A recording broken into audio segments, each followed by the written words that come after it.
Hello everyone, welcome back. कैसा चल रहा है आप लोगों का मार्केट? होपफुली अच्छा चल रहा होगा।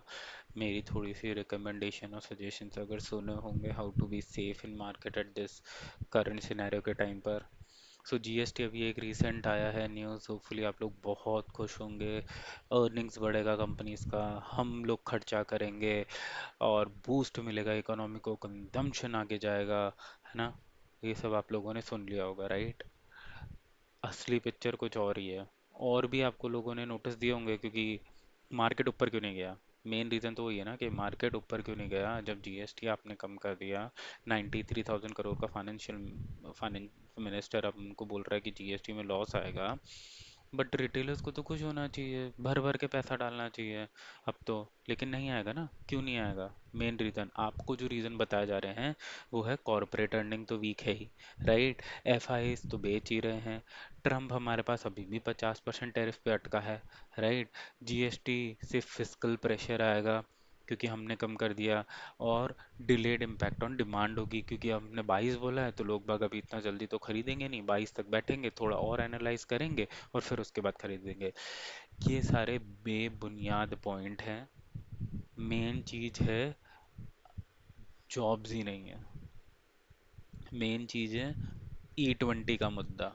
मेन चीज है वोट चोरी का मुद्दा। ये सारे पॉइंट्स है आपको घुमाने के लिए जीएसटी रेट कट, राइट?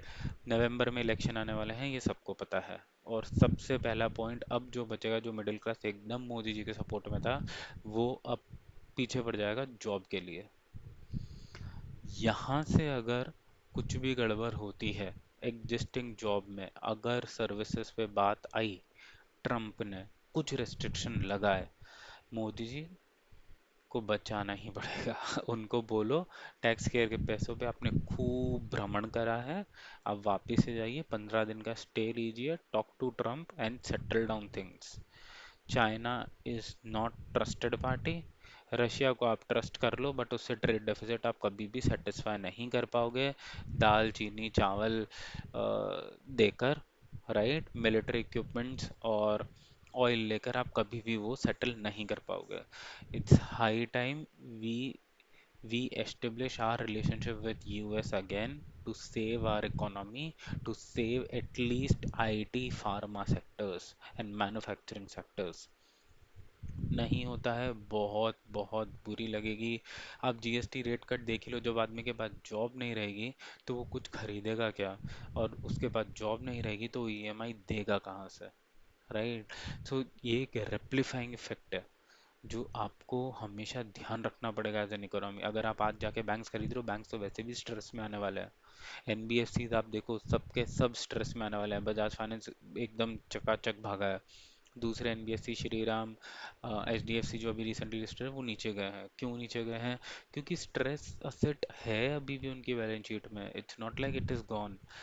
यहाँ से मार्केट, मुझे अभी भी लगता है जब तक अमेरिका के साथ चीज़ें सेटल नहीं हो जाए, बड़ी पोजीशंस मत लेना भाई। और अक्यूमुलेशन भी बहुत सोच समझ के करना, वरना गई भैंस पानी में वाली बात हो जाएगी। और क्योंकि अब पब्लिक समझ गई है, you are making fool of public. आपने वोट चोरी पर कोई रिस्पॉन्ड नहीं करा, राइट? एंड देन E20 से तो मेरे को लगता है E20 के बाद तो लिटरली लोगों को वोट देना ही बंद कर देना चाहिए। मेरे को seriously in an public opinion, in an personal opinion sorry, यही लगता है। क्योंकि हमारा गाड़ी, हम we take 15 lakhs of cars, वो 5 साल में ख़राब हो जाएगी, उसका इंश्योरेंस भी हमें देना है, उसके बाद उसको इंश्योरेंस मिलेगा नहीं क्योंकि E20 फ्यूल है।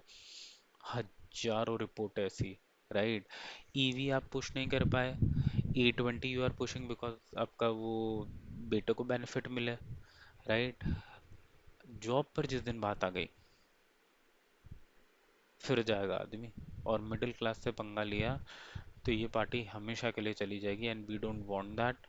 इसलिए आई हम्बली रिक्वेस्ट आप सभी को, थोड़ा सा बहुत ध्यान से इन्वेस्ट करना, कॉशियस रहना मार्केट में। यहाँ पे कोई ट्रेड किसी को भी नहीं मिल रहा है, कोई ट्रेड किसी को नहीं मिल रहा है। एफआई भागे जा रहा है, भागे जा रहा है, भागे जा रहा है, राइट? और वो डीआईएस पम्प कर रहे हैं बट उनके भरोसे आप कुछ मत रहिए। आपको अपना पैसा अपने पास है, बहुत शांति से ध्यान से काम कीजिएगा।